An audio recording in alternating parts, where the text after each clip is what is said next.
صلوات بھیجا صلی اللہ محمد وآل محمد.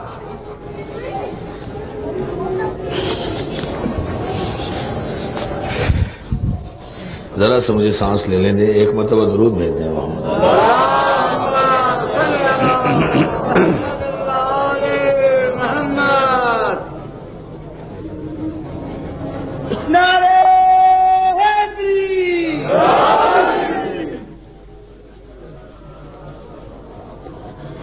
اعوذ باللہ من الشیطان اللعین الرجیم.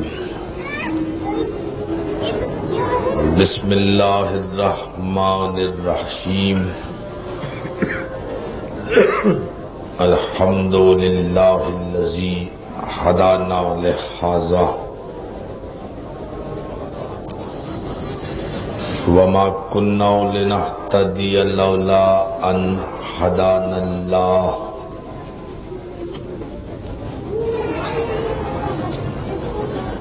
لقد جاءت رسل ربنا بالحق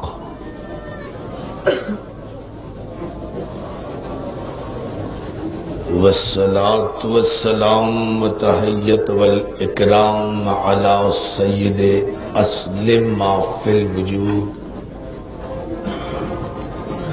سر اللہ فی کل موجود نقطۃ دائرۃ الوجود صاحب لواء الحمد والمقام المحمود الخاتم لما سبق والفاتح لمن غلق المعلن الحق بالحق ابی القاسم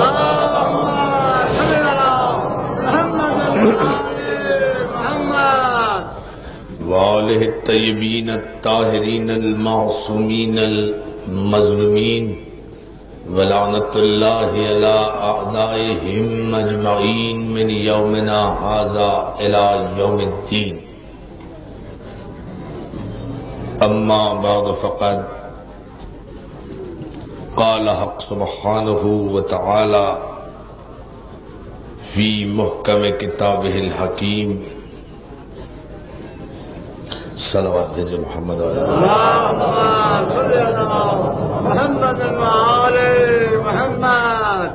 الذین قالوا ربنا اللہ ثم استقاموا فلا خوف علیہم ولا هم یحزنون. قرآن مجید کی اس آیے وافی ہدایہ پر اذا خان زہرہ میں ایمان اور نفاق کے عنوان پر یہ ہماری دوسری تقریر آپ کے بہترین ذوق سماعت کی نظر ہے. عزیزان محترم، ہماری یہ مجلسیں، ہماری یہ عزاداری کوئی رسم نہیں ہے، ہماری عبادت ہے. رسومات بدلتی رہتی ہیں، عبادتیں تبدیل نہیں ہوا کرتی.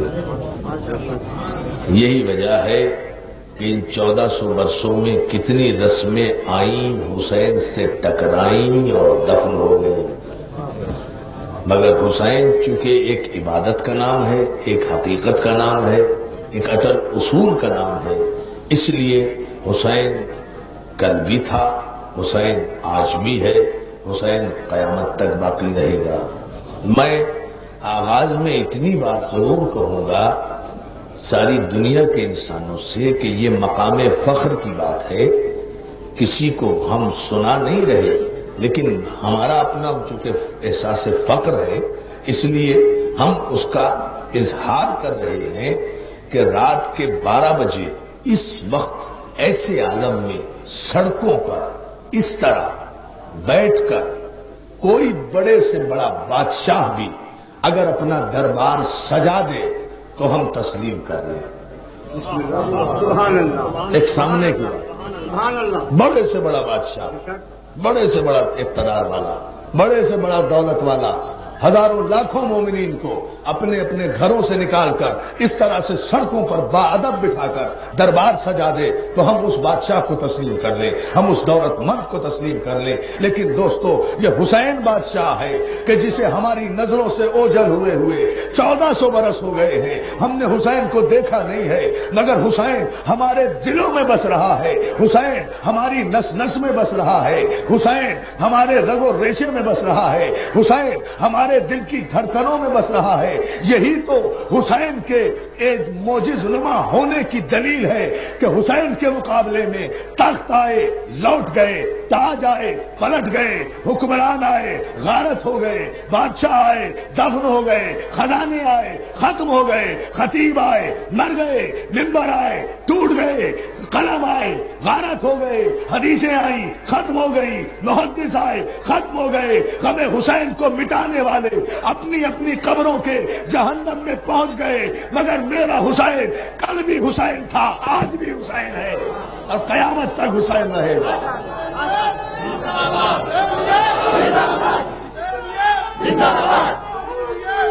اور جو ہے دوستو مولا سلامت رکھے یا علی مدد کہنے والوں کو، اور جو ہے نا دوستو یہ احساس فخر کی بات ہے کہ ہر صدی ختم ہو گئی لیکن حسین کا غم باقی، ہر موڑ ختم ہو گیا حسین کا غم باقی، ہر بادشاہ ختم ہو گیا حسین کا غم باقی۔ یہ کیوں نہ باقی رہے؟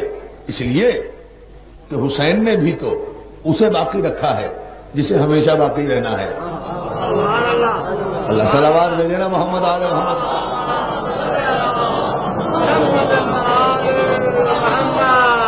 مولا آپ کو سلامت رکھے۔ ذرا سا اس ابتدا میں توجہ فرمائیں تو کچھ اہم باتیں آپ کی اس شاندار مجمع کی نظر کروں گا اور آپ کے انشاداب ذہنوں کی۔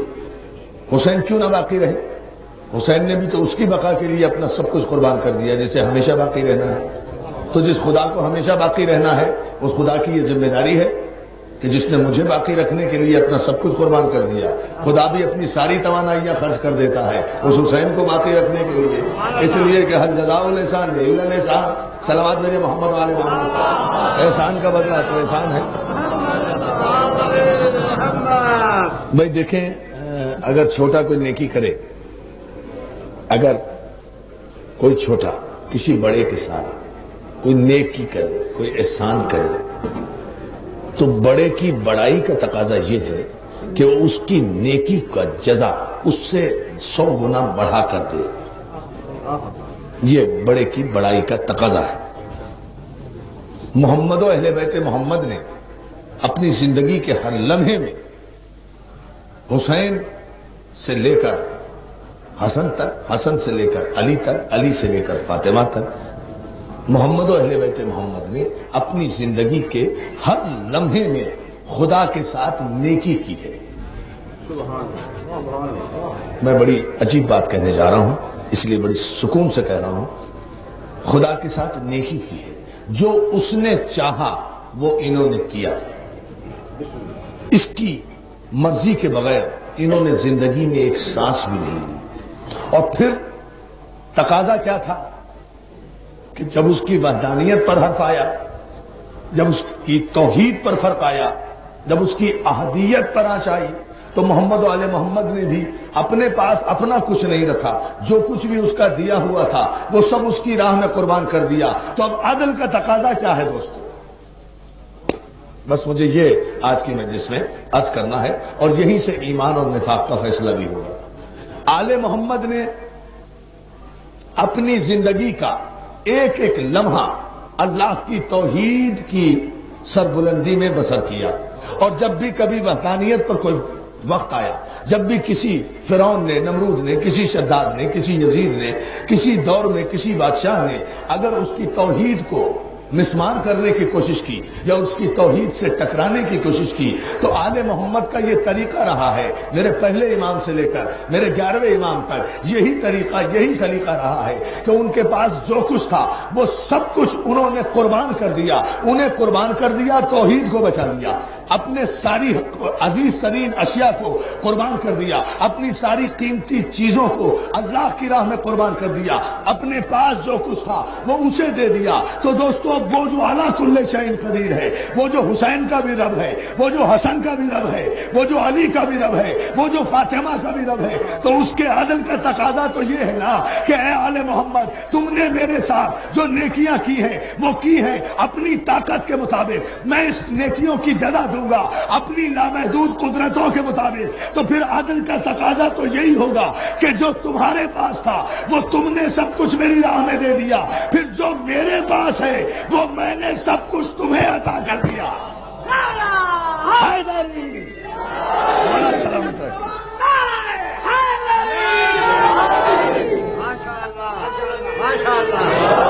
سلامت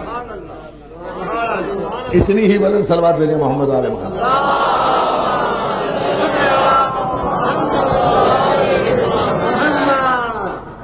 اب گفتگو کریں، جب اس نتیجے پر ہم پہنچ گئے کہ اس کے عدل کا تقاضا یہ ہے کہ اہل بیت رسول جو کچھ آپ کے ساتھ پاس تھا وہ سب کچھ آپ نے مجھے دے دیا، تو پھر جو کچھ میرے پاس ہے وہ سب کچھ میں تمہیں دیتا ہوں، وہ سب کچھ میں تمہیں دیتا ہوں، میرا اقتدار بھی تم، میرا نور بھی تم، میرا ظہور بھی تم، میرا چہرہ بھی تم، میری آنکھیں بھی تم، میرا ہاتھ بھی تم، میری زبان بھی تم، میرے لسان بھی تم، میں اتنا تمہیں دوں گا کہ تمہاری آنکھ تمہاری نہیں ہوگی، تمہاری آنکھ عین اللہ ہوگی، تمہارا چہرہ وجہ اللہ ہوگا، تمہارا ہاتھ ید اللہ ہوگا، تمہاری زبان لسان اللہ ہوگی، تمہارا لقب ولی اللہ ہوگا۔ میں ہر ہر پیمانے پر، ہر ہر مقام پر، ہر ہر منزل میں جو کچھ میرے خزانے قدرت میں ہے وہ میں تمہیں عطا کر دوں گا، اور وہ عطا کرنے کے بعد اس سے بڑی، بہت توجہ اذان محترم، اس سے بڑی فضیلت خدا آل محمد کو اور کیا دیتا، اس سے بڑی فضیلت، اس سے بڑی طاقت اور اقتدار خدا علی کو اور کیا دیتا کہ خدا نے لا الہ الا اللہ بھی کہلوایا، محمد رسول اللہ بھی کہلوایا۔ جو لا الہ الا اللہ کہے، جو لا الہ الا اللہ کہے وہ بھی مسلمان ہوا، جو محمد رسول اللہ کہے وہ بھی کافر نہیں رہا۔ خدا نے پیمانہ مقرر کر دیا کہ یہ توحید کا پیمانہ ہے، یہ رسالت کا پیمانہ ہے، جو لا الہ الا اللہ کہے وہ مشرک نہیں رہا، جو محمد رسول اللہ کہے وہ کافر نہیں رہا۔ لیکن خداوند عالم نے نفاق کے مرض کو نہ توحید سے وابستہ کیا، نہ رسالت سے وابستہ کیا۔ مشرک پہچانا جائے گا، کافر پہچانا جائے گا، مگر اس نے اگر لا الہ الا اللہ کہہ دیا وہ مشرک نہیں رہے گا، محمد رسول اللہ کہہ دیا وہ کافر نہیں رہے گا۔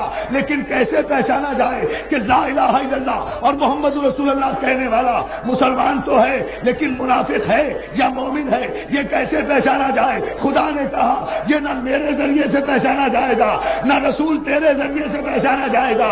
میں منافق کی پہچان کے لیے نہ توحید کو پیمانہ بناتا ہوں، نہ نبوت کو پیمانہ بناتا ہوں، بلکہ میں مومن اور منافق کی پہچان کے لیے علی ولی اللہ کو میزان اور ترازو بنا کر قیامت تک کے لیے ایک میزان مقرر کر دیتا ہوں کہ جہاں کہیں بھی لا الہ الا اللہ محمد رسول اللہ کہنے والے مسلمان جمع ہو تو مومنوں پر واجب ہے کہ اگر یہ پہچاننا چاہو کہ اس میں مومن کون ہے، منافق کون ہے، تو لا الہ الا اللہ نہ کہو، پہچانا نہیں جائے گا، محمد رسول اللہ نہ کہو، پہچانا نہیں جائے گا۔ مسلمانوں کے مجمع میں، کلمہ پڑھنے والوں کے مجمع میں بلند آواز سے اگر عربی آتی ہے تو علی ولی اللہ کہہ دو، اردو جانتے ہو تو علی کا نعرہ لگا دو، اس کے چہرے کو دیکھ لو، اگر یا علی کے نعرے سے اس کا چہرہ پھول کی طرح کھل اٹھا تو سمجھ لو کہ مومن ہے، چہرہ بگڑ گیا تو منافق ہے۔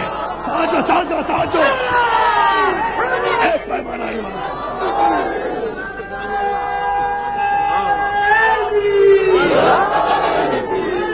اللہ ماشاء اللہ ماشاء اللہ، سبحان اللہ سبحان اللہ۔ یک زبان نعرہ حیدری، سبحان اللہ۔ بھائی اب تو دیوار برلن بھی گر گئی ہے، تو یہ کیا آگے پیچھے والوں میں ابھی بھی دیواریں قائم ہیں کہ جب آگے والے نعرے لگاتے ہیں تو پچھلے جواب نہیں دیتے؟ ابھی ایک نعرہ پیچھے سے آیا تو آپ نے جواب نہیں دیا. بھائی ہماری تو دیوار بھی ایک، ہم دیواروں کے قائل ہی نہیں، ہمارا تو دروازہ ایک ہے. جب دروازہ ایک، سب جواب دیں.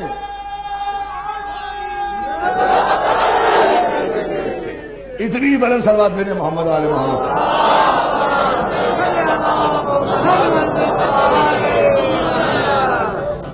تو جو ہے نا جان محترم، اس کلیے پر اور اس نقطۂ نگاہ پر غور کرنا چاہیے کہ خداوند عالم نے جو سب سے بڑا پیمانہ تھا نا ایمان اور نفاق کی پہچان کا، اسے قرار دیا محمد و آل محمد کو. یہاں سے پتا چلے گا، فاطمہ زہرا کے گھر سے پتا چلے گا. نہیں براہ راست جملہ کہہ دوں، یہاں بیٹھے ہو نا، عزا خانہ زہرا سے پتا چلے گا کہ مومن کون ہے، منافق کون ہے. اللہ لادا خانہ زہرا سے، خانہ زہرا سے کیوں؟ اس لیے کہ گھر فاطمہ زہرا کا بڑی شان کا گھر ہے، یہ وحی کی منزل ہے، یہ ایمان کا گھر ہے، اللہ کے پاکیزہ فرمان کا گھر ہے، مومن کی منافق کی یہ پہچان کا گھر ہے. بہت توجہ، بہت توجہ. مومن کی منافق کی. میں ایک بیت کہوں گا دوستو، آپ کو توجہ فرمانا ہے. گھر فاطمہ زہرا کا بڑی شان کا گھر ہے، اللہ کا. بہت توجہ. مومن کی منافق کی یہ پہچان کا گھر ہے. ایمان کی آخری آدمی تک توجہ، ایمان کی بس آخری سرحد نظر آیا، اس گھر کا ہر ایک فرد محمد نظر آیا.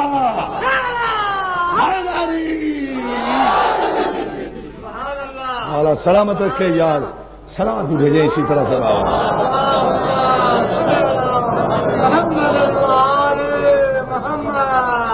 ایمان کی بس آخری سرحد نظر آیا، اس گھر کا ہر ایک فرد، ہر ایک فرد، ہر ایک فرد محمد نظر آیا.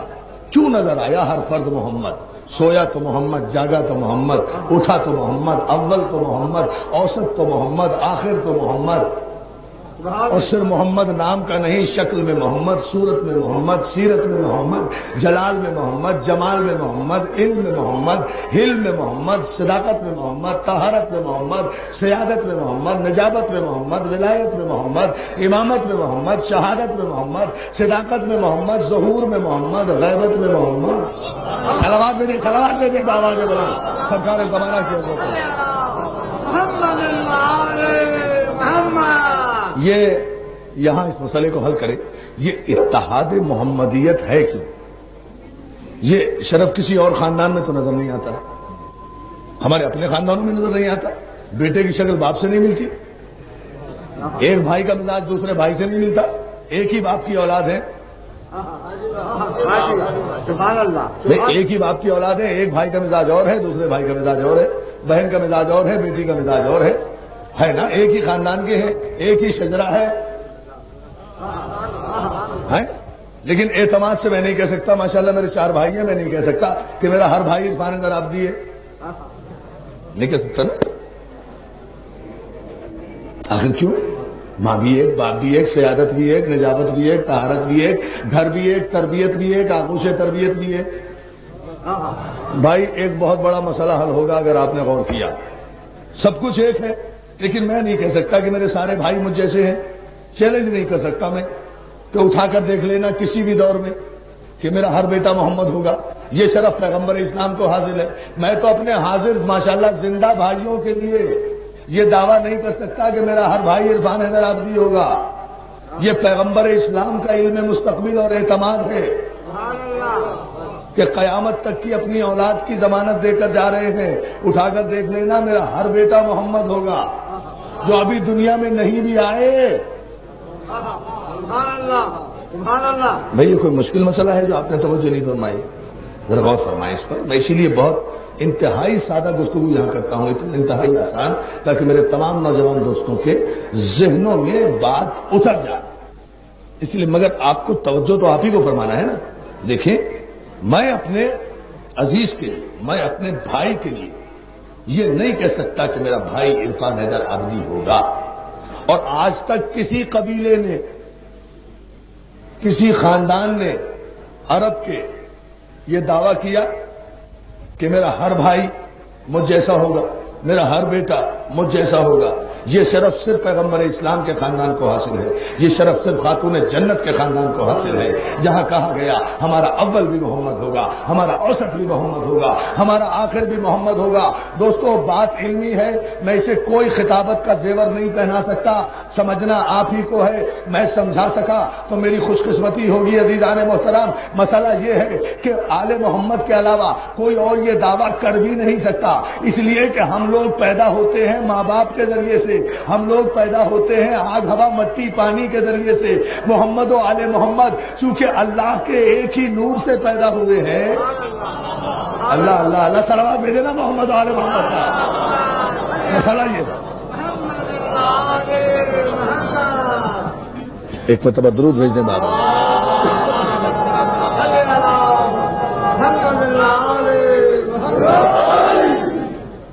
مولا آپ کو سلامت رکھے۔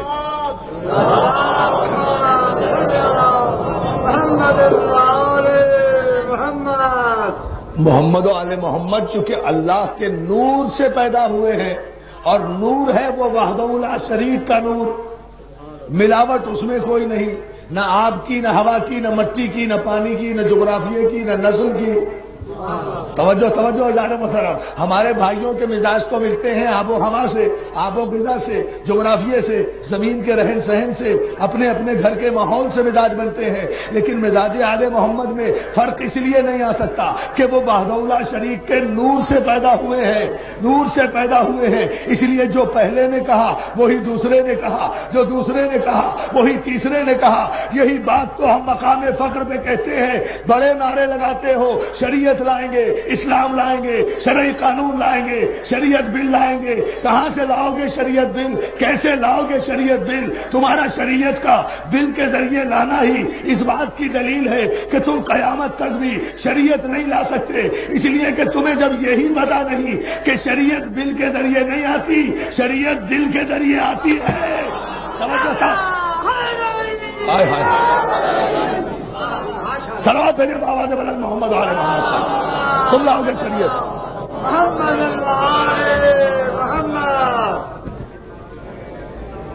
غور فرمائے دوستو،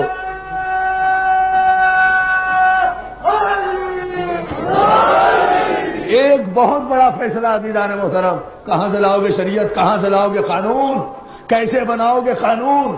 عزیزان محترم، نہ ارادے ایک، نہ جادے ایک، نہ مسلح ایک، بہت توجہ، بہت، نہ ارادے ایک، نہ جادے ایک، نہ مسلح ایک، نہ فتوے ایک، نہ مولوی ایک، نہ پیمانہ ایک، نہ میخانہ ایک، نہ ساقی ایک، نہ صحبہ ایک، نہ منزل ایک، نہ رہبر ایک، نہ مدرسہ ایک، نہ شاگرد ایک، نہ استاد ایک۔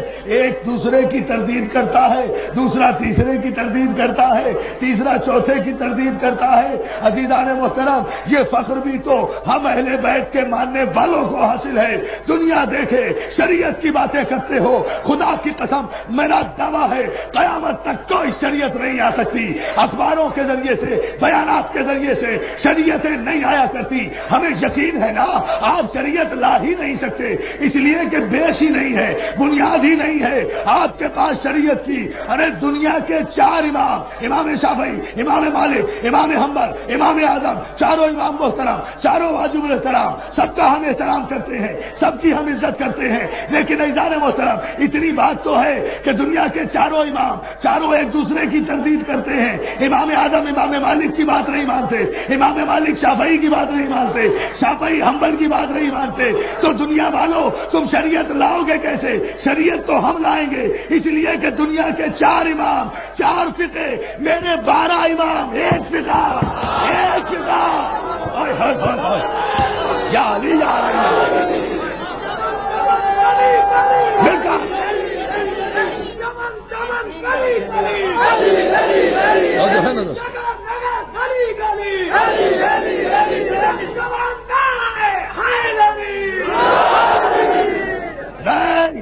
پوری طاقت و توانائی سے اسلام نہاد شریعت بل کی نامنظوری کا اعلان کرتے ہوئے اداخانہ زہرا کے تاریخی اجتماع سے نعرہ حیدری، صلوات میرے بابا محمد، قائد قانون لا رہے بنیاد کسے بناؤ گے؟ کس بنیاد پر لاؤ گے؟ کس کا قانون لاؤ گے؟ کس کا فتویٰ چلے گا؟ امام اعظم کی بات کرو گے تو مالکی نہیں مانیں گے، مالک کی بات کرو گے تو حنبلی نہیں مانیں گے، حنبلی کی بات کرو گے تو حنفی نہیں مانیں گے، حنفی کی بات کرو گے تو شافعی نہیں مانیں گے، اور شافعی کی بات تو تم مان ہی نہیں سکتے۔ اچھا آؤ ادا خانہ جانا میں ایک فیصلہ کرتے چلے، چلو ہمیں شریعت بل منظور ہے، یہ لو آپ بھی کہیں گے قیامت کر رہے ہیں، ہمیں شریعت بل منظور ہے، چلو ساری شریعت نافذ کر دو، مگر اس شریعت بل میں امام شافعی کا یہ شعر ضرور رکھ دینا کہ مات شافعی او لیس یدری علی ربہ ام ربہ اللہ، شافعی مر گیا، شافعی مر گیا مگر پہچان نہیں سکا کہ خدا علی ہے یا علی خدا ہے۔ لگاؤ شریعت، لگاؤ شریعت، لاؤ پیمانے، پر محمد والے محمد کلمہ محمد والے محمد۔ ایک مرتبہ اور درود بھیج دیں جی بیٹا۔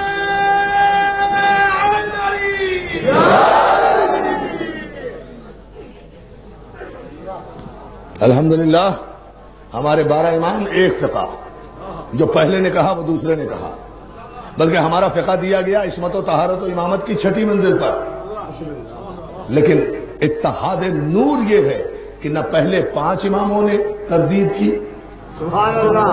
نہ بعد کے آنے والے ائمہ نے جو پہلے نے کہا وہ دوسرے نے کہا، اس لیے کہ ضمیر بھی ایک تھا، خمیر بھی ایک تھا۔ نہیں توجہ کر رہے ہیں آپ، ضمیر بھی ایک تھا، خمیر بھی ایک تھا، نیت بھی ایک تھی، ذہنیت بھی ایک تھی، قوم بھی ایک تھی، قبیلہ بھی ایک تھا، خاندان بھی ایک تھا، حسب بھی ایک تھا، نسب بھی ایک تھا، مدرسہ بھی ایک تھا، معلم بھی ایک تھا۔ اس لیے کہ یہ نہیں ہے کہ کسی امام کا کوئی ماسٹر، کسی امام کا کوئی معلم، یہاں تو معلم ہی ایک تھا، ایک معصوم سینے سے دوسرے معصوم سینے کی طرف زبان کے ذریعے سے صلوات بھیجے محمد علیہ محمد۔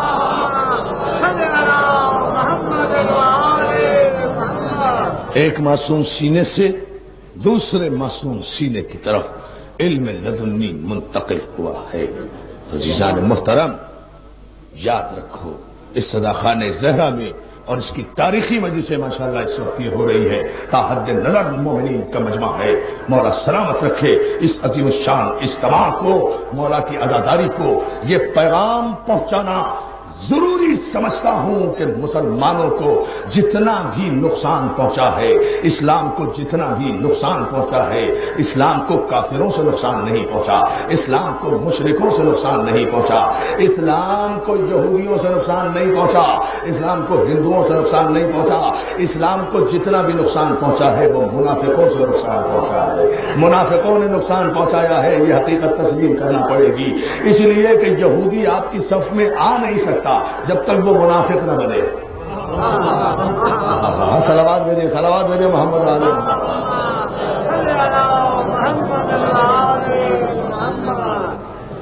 اس لیے احسان مانو حسین کی مجلسوں کا کہ ہم نے یہاں ایمان اور نفاق کو عنوان قرار دیا ہوا ہے۔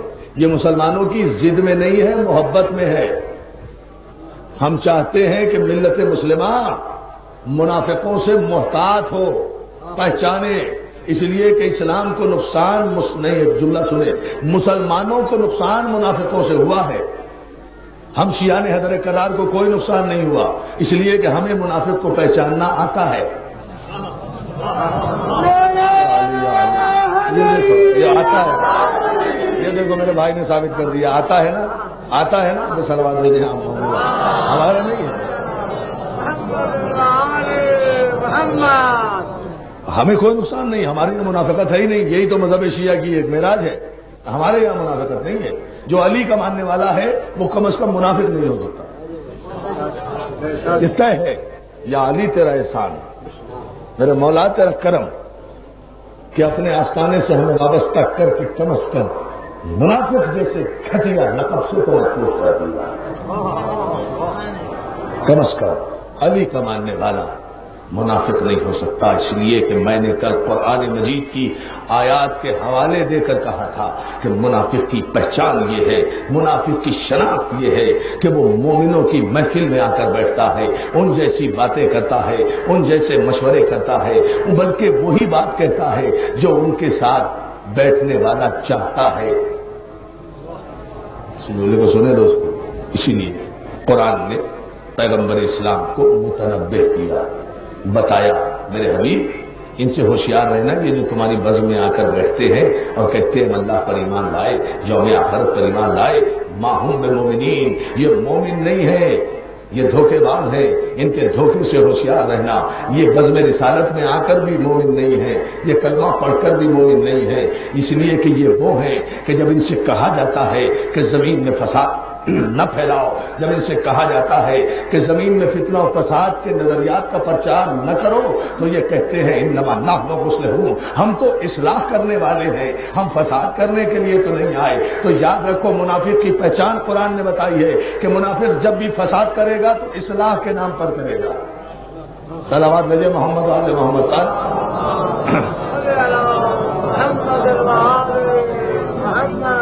جب بھی منافق فساد کرے گا اصلاح کے نام پر کرے گا. اور پھر قرآن کا حوالہ میں نے کر دیا تھا کہ قرآن نے یہ بھی کہا سورہ مبارک بقرہ میں، یہ طویل ترین سورہ ہے قرآن مجید کا، جس میں بتایا کہ یہ جب مومنوں کی فہرست میں آتے ہیں، ان کی بزم میں آتے ہیں، تو آ کر کہتے ہیں کہ ہم تمہارے ساتھ ہیں. وَإِذْ خَلَوْا إِلَىٰ شَيَاطِينِهِمْ، اور جب یہ خلوت کرتے ہیں اپنے شیطانوں سے، تخلیے میں ملتے ہیں، اکیلے میں ملتے ہیں، تو کہتے ہیں اصل میں تو ہم تمہارے ساتھ ہیں، مومنوں سے تو ہم مذاق کر رہے تھے. عزیزان محترم، مولا کائنات نے بھی نہج البلاغہ میں منافق کی یہی تعریف بتائی ہے. مولا نے بتایا کہ منافق کہتے کسے ہیں، منافق کی پہچان کیا ہے. میرے مولا نے جملہ سنیں گے، میرے مولا، اور آج کی تقریر کا تاریخی جملہ یہی ہوگا. میرے مولا نے نہج البلاغہ میں ارشاد فرمایا ہوشیار رہو منافقوں سے، اس لیے کہ منافق بہت چکنی چپڑی باتیں کرتا ہے، منافق بہت خوشامدانہ باتیں کرتا ہے. منافق جب تمہارے پاس آئے گا وہ تمہاری نفسیات کا ماہر ہوتا ہے، وہی باتیں کرے گا جو تم چاہتے ہو، اتنا گھما پھرا کر باتیں کرے گا، اتنے اچھے اچھے مشورے دے گا، اتنی خوبصورت باتیں کرے گا تمہارے منصوبوں کی تکمیل کے لیے کہ تم یہ سمجھنے لگو گے کہ اس سے بہتر میرا کوئی دوست نہیں ہے، اس سے بہتر میرا کوئی مخلص نہیں ہے، اس سے بہتر میرا کوئی ساتھی نہیں ہے.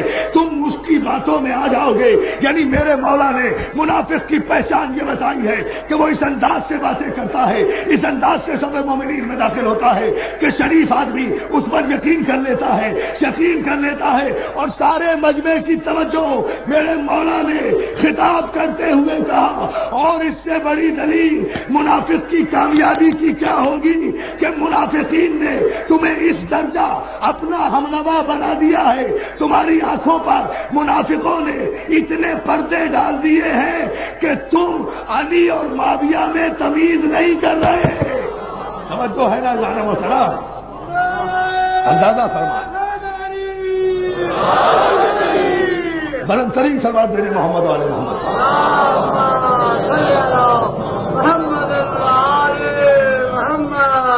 اتنا زیادہ تمہیں منافقین نے برگشتہ کیا کہ مجھ جیسے امام کے مقابلے میں آ گئے. تو دوستو، سب سے بڑی بیماری، سب سے بڑا مرض یہ مرض نفاق ہے. اگر امت مسلمہ اس مرض نفاق کا کوئی علاج ہم سے لے لے. بھائی ہم کو خلافت نہیں مانگ رہے، حکومت نہیں مانگ رہے، سلطنت نہیں مانگ رہے، تخت نہیں مانگ رہے، تاج نہیں مانگ رہے، یہ سب کچھ لے جاؤ، مگر یہ مرض نفاق کا نسخہ بھی ہم سے لے جاؤ کہ یہ کس طرح ختم ہوتا ہے، اس کا علاج بھی ہم سے لے جاؤ، اس میں تمہارا ہی فائدہ ہے. یاد رکھو عزیزان محترم، عرفان حیدرآبادی تاریخ کا طالب علم ہے، تاریخ کی پوری ذمہ داری سے ایک جملہ کہہ رہا ہوں. یاد رکھو کہ اگر منافقین اپنی ریشہ دوانیوں میں مسلسل کامیاب نہ ہوتے تو یزید کبھی تخت پر برسر اقتدار نہیں آ سکتا تھا. یہ مسلسل منافقت ہی کا تو نتیجہ ہے کہ سن 10 ہجری میں اسلام اتنا بلند ہے کہ میدان غدیر خم میں دین مکمل بھی ہو رہا ہے. ایک منبر پر 2 مولا بھی نظر آ رہے ہیں. میں کل کی مجلس میں انشاءاللہ آپ کو غدیر سناؤں گا، کل کی مجلس میں آج تو ایک اشارہ دوں گا. یعنی سن 10 ہجری میں اسلام اتنا مکمل ہے، اتنا بلند ہے کہ ایک منبر پر 2 مولا نظر آ رہے ہیں، ایک نبی مولا، ایک علی مولا.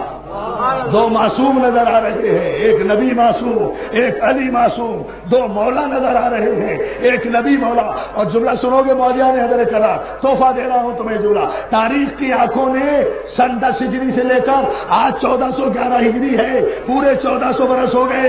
تاریخ کی آنکھوں نے کبھی ایک منبر پر دو خطیب نہیں دیکھے۔ یہ پہلا موقع ہے، یہ پہلا موقع ہے غدیر کا، جہاں منبر ایک ہے، خطیب دو ہے، اور اتفاق یہ ہے کہ دونوں معصوم ہیں، دونوں معصوم ہیں۔ نہیں،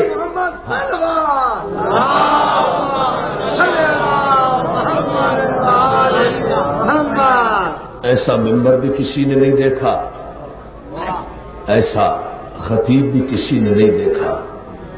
سارے علماء شیعہ کہتے ہیں کہ تاریخ کی آنکھوں نے پالان شتر کا منبر صرف ایک مرتبہ دیکھا، جس پر نبی بھی بلند ہے، علی بھی بلند ہے، نبی بھی مولا، علی بھی مولا، جس کا نبی مولا اس کا علی مولا۔ تو اس میں جھگڑنے کی بات نہیں ہے، جس کا نبی مولا، جس کا نبی مولا، اس میں جھگڑے کی کیا بات ہے؟ جس کا نبی مولا اس کا علی مولا۔ اور پیغمبر اسلام نے جو علی کے مولا ہونے کا اعلان کیا ہے وہ کسی بند کمرے میں تو نہیں کیا۔ سبحان اللہ، 1,36,000 تازہ حاجیوں کے جھرمٹ میں کیا ہے، میدان میں کیا ہے، ساری سپاہ صحابہ موجود تھی۔ توجہ فرمائے نا محترم، ساری سپاہ صحابہ کے سامنے کہا من کن تو مولا ہو فہذا علی مولا، اور سارے صحابہ اکرام نے مبارکباد دی کہ یا علی آپ کو مبارک ہو۔ ایک جملہ بس کہوں گا آج کی مجلس کا، سارے صحابہ اکرام نے، پوری سپاہ نے، پوری سپاہ نے جو واقعی سپاہ تھی، یہ تو بیچاری انجمن ہے صرف،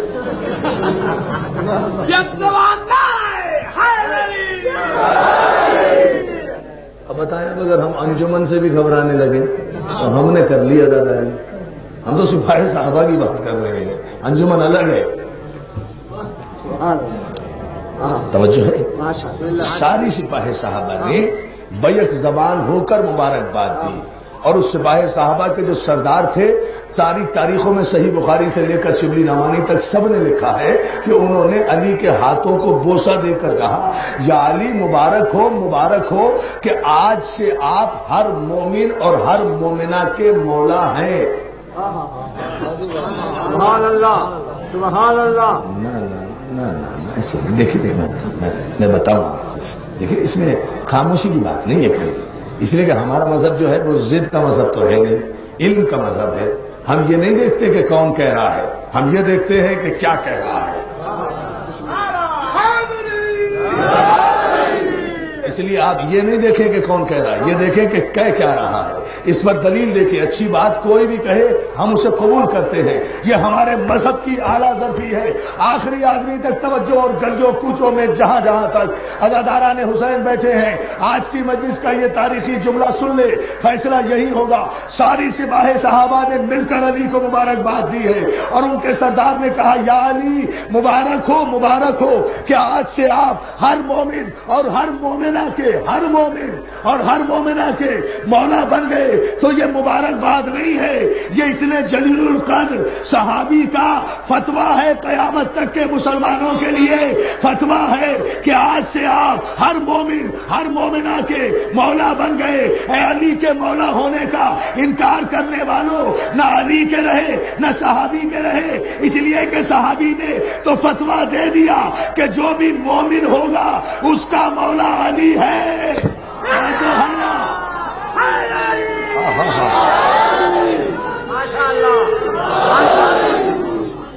سلامات بھیجے بآواز بلند محمد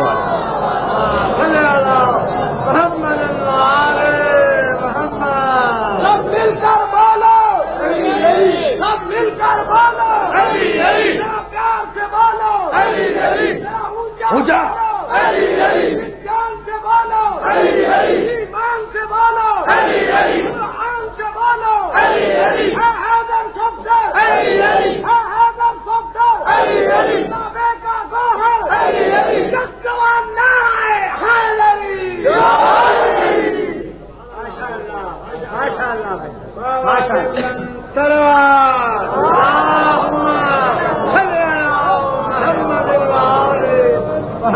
کہاں جا رہے ہیں عامر گانی صاحب؟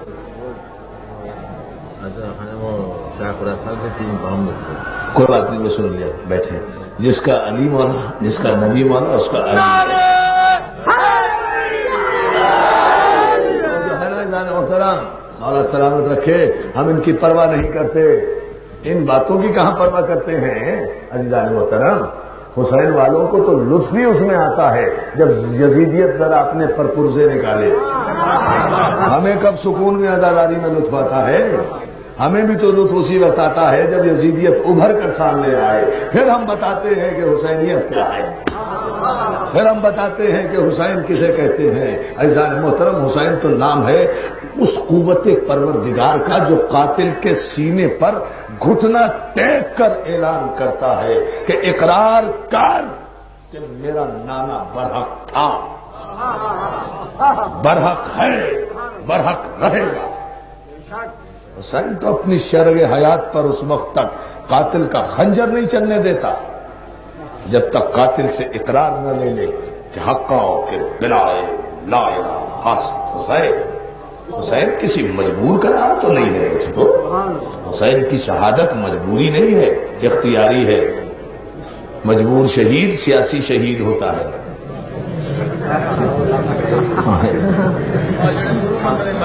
ہاں جی، اللہ تعالیٰ سلامت رکھے. بڑی سمجھے، میں تاڑی سمجھ تو قربان ہے نا.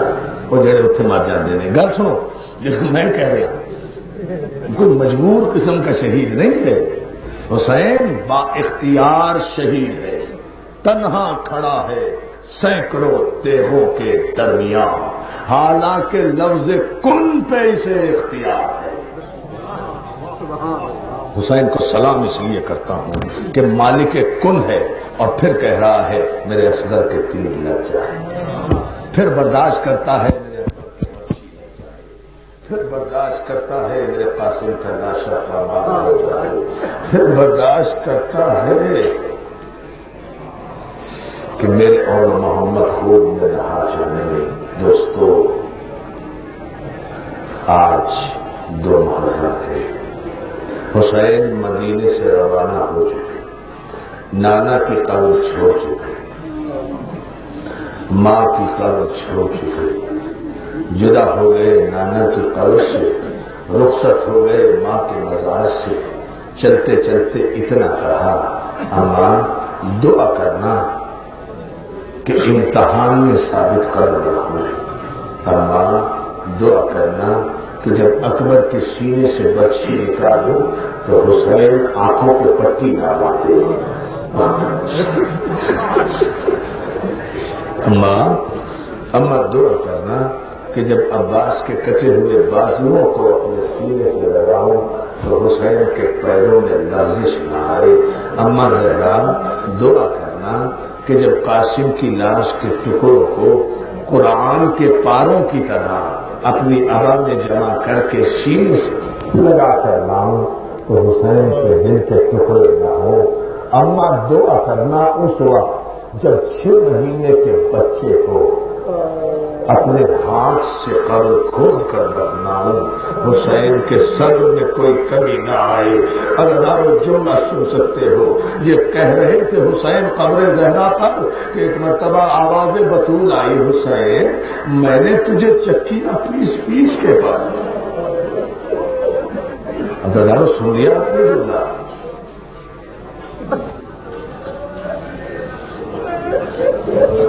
اچھا لو، عہد کر لو کہ نہیں رونا، اور دیکھو غم حسین کا معجزہ.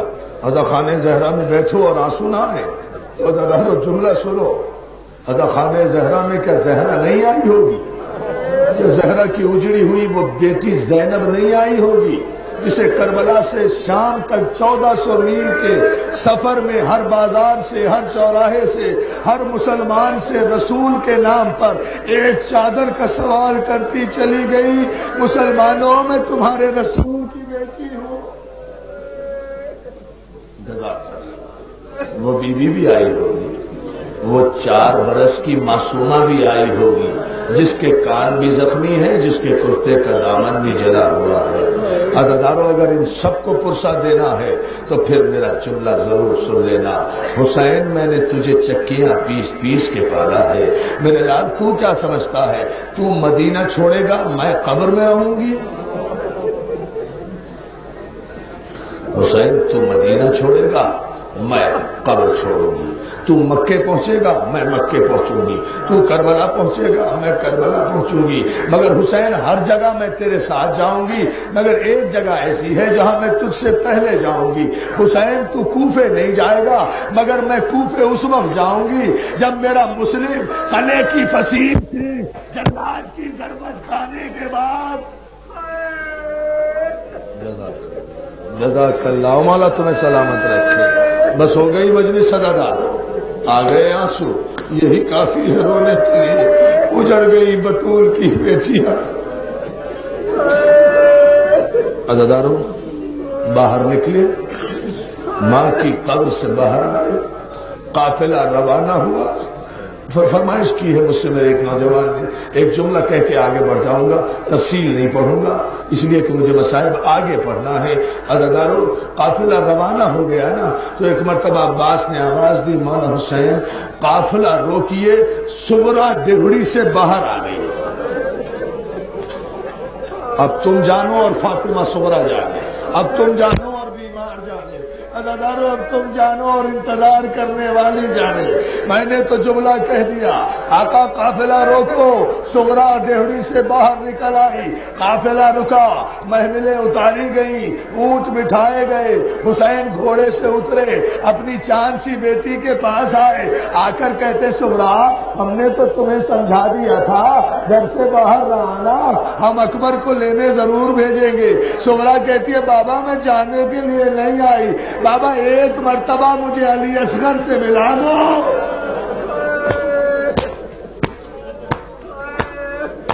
جزاک اللہ جزاک اللہ۔ لو بھائی، اب جس کے دل میں فاطمہ صغرا کے انتظار کی قبر ہے نا، وہ میرا یہ جملہ سن لے، میں بڑے سکون سے رک کے پڑھ رہا ہوں اس لیے کہ مجھے بڑا مان ہے، بڑا ناز ہے اس جملے پر۔ یہ جملہ پڑھ لوں گا، مجلس ختم کر دوں گا۔ حسین نے آواز دی، ام رباب محمل سے اتر آؤ، اصغر کو لے آؤ۔ رباب نے اصغر کو اٹھایا، محمل سے اتری، آہستہ چلتی ہوئی صغرا کے قریب آئی، صغرا نے آغوش پھیلائی، اصغر نے مسکرا کے ماں کو دیکھا، بہن کی گود میں چلے گئے، سینے سے لپٹ گئے۔ صغرا اصغر کی پیشانی پہ ہونٹ رکھ کے کہتی ہے اصغر سب تو مجھے چھوڑ کر جا رہے ہیں، تو بہن کو چھوڑ کے نہ جا، اصغر رک جا، میں تیرا جھولا جھلا کر انتظار کر لوں گی۔ جزاک اللہ جزاک اللہ جزاک اللہ، مولا تمہیں سلامت رکھے۔ ہاں ہاں اسی طرح روتے جاؤ۔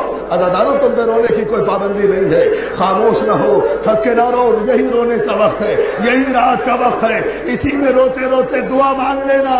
فاطمہ صغرا کے صدقے سے جو مانگو گے پوری ہو جائے گی، مگر رونا ایسے جیسے صغرا روئی ہے۔ جزاک اللہ۔ عزاداروں، صغرا نے علی اصغر کو کلیجے سے لگایا، بہت دیر تک پیار کرتی رہی، آخر حسین نے کہا صغرا اب علی اصغر کو دے دو۔ رباب آگے بڑھی، ماں نے آغوش پھیلائی، علی اصغر نے ایک مرتبہ ماں کو دیکھا، پھر بہن صغرا کو دیکھا، اپنا منہ صغرا کی طرف کر لیا، ماں کی گود میں نہیں آئے۔ زینب آگے بڑھی، صغرا کی گود میں سے اصغر کو لینا چاہا، علی اصغر نے بہن کی گود نہیں چھوڑی۔ جب سب تھک گئے، فاطمہ کا لال حسین آگے بڑھا ہاتھ پھیلا کر۔ عزاداروں، ادھر حسین آگے بڑھے، ادھر صغرا گھبرا کے پیچھے ہٹ کے کہتی ہے بابا زبردستی نہ لینا۔